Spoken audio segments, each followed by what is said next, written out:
বাংলাদেশের ৫ টাকা নোটের ভিতরে যেই মসজিদের ছবিটি দেওয়া আছে সেই মসজিদের ভিতরের অংশ। মুসল্লিরা নামাজ পড়তেছে, দেখেন অনেক সুন্দর মসজিদ। দেখেন সামনের দিকে বিশাল বড় একটা দিঘি, ৭২ বিঘা না জানি ৭৭ বিঘা জমির ভিতরে ওই দিঘিটা আছে। দেখেন মসজিদের ভিতরে কত সুন্দর কারুকাজ, অনেক সুন্দর নিদারুণ দৃশ্য। দেখছেন অনেক সুন্দর, অনেক সুন্দর নিদারুণ দৃশ্য। দেখেন এই মসজিদটা নাকি এক রাতে তৈরি করা হয়েছে। তাহলে দেখেন কত সুন্দর একটা দৃশ্য। দেখেন এই মসজিদটা কিভাবে এক রাতে তৈরি করা হলো।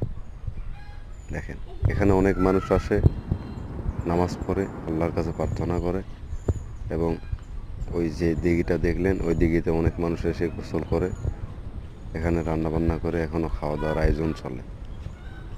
এ হলো সেই মসজিদ।